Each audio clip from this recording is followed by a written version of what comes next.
There are some hard bosses this season, and when I say hard, I mean like really hard. Um, I think that some of them, while harder than others, because I think like Dawn Rise is pretty challenging, and I think Throw of the Tides is probably the hardest dungeon that we've seen so far. I think that there's some bosses in some dungeons that if you know just like a couple of different strategies, or like the main strategy of how you're supposed to deal with the boss, it actually becomes miles easier than if you're trying to like YOLO it or kind of tackle it head on without like fully understanding the strategies. I think it's pretty reasonable for this early on in the season for people to not know all the meta strats for how to deal with bosses. So that's why I'm gonna talk about four of the main and most important bosses that I've seen this season so far, and kind of talk about how to deal with them, what's wrong with them, and like what the main strategy should be for you to be able to be successful while tackling these bosses. So first off, we're gonna talk about two bosses that are in Everbloom. We're gonna talk about Battlefield, and then we're going to talk about the last boss, Throne of the Tides.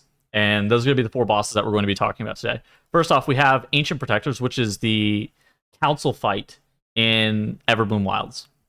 And so the deal with the council fight in Everbloom Wilds is, so there are two inactive bosses. Let me pause this for a second. There are two inactive bosses, and they cast like a main ability where it'd be Toxic Bloom and Revitalize.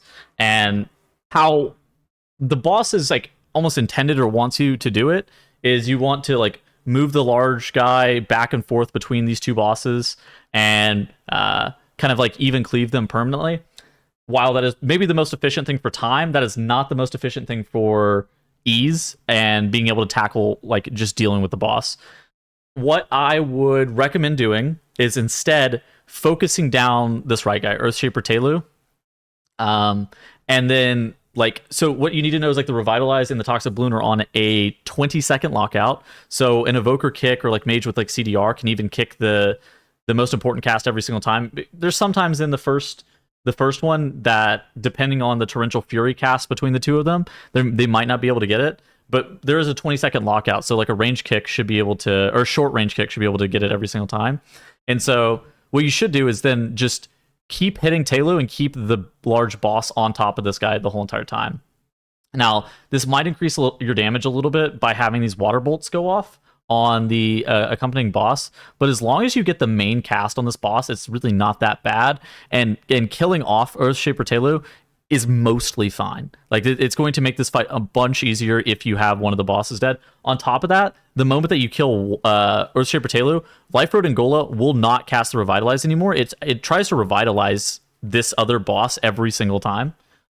And so that's something that you just need to know about this. But I think that like the concept of swapping back and forth is just way too challenging for a lot of pugs and a lot of different groups. And I think that just like planting that boss and full focusing that one guy, you bloodlust and you just like full focus all of your CDs into that one main guy, and then you just kind of cleave the other two bosses and throw free kicks in the bolt. That's going to be the easiest way of dealing with that.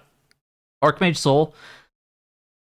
So the deal with Archage Soul, it's a bit of a dance, right? So I think that for fire, it's kind of what I was talking about in my what you need to know about the dungeons video. Fire, the Cinderbolt volley, it does a lot of damage, so having defensives up for it, especially whenever there's defensives plus, especially whenever you need it plus like another combo, like say fire plus frost, and the healer's going to have to run around a lot and move a lot, making sure that you have like a defensive pressed is going to be nice, whether it be like a healing cooldown, whether it be just like a major defensive or an external or something like that.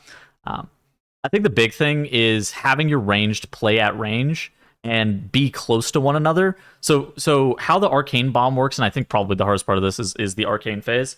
How the arcane bomb works is like it gets thrown at the furthest player, and we're going to see this here in a couple of seconds, and making sure that you are so for me, we have double frost spawning into melee, which is actually kind of nice. And so I'm just going to move this direction relative to this. So I'm going to get dragged back to this bomb. But everybody has a really long time to move because this bomb's detonation range is so far because I've baited it super far away. And you can have either like a stack of ranged or just one person assigned to bait. If you only have one range, that's also totally fine as well.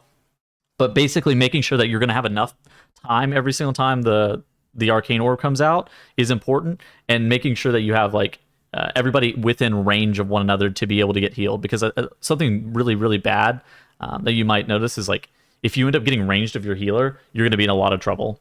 So making sure that not only are you having somebody bait, but you're maintaining that range.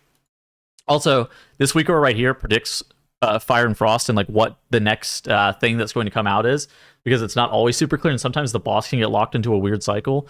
This week is actually part of the Season 3 Dragonflight Dungeon Pack that I talked about in a couple videos ago. I'm going to link it down in the description, but you can grab that and just kind of steal it out of the pack if you want it. Last boss, Throne of Tides, Azumat. This boss is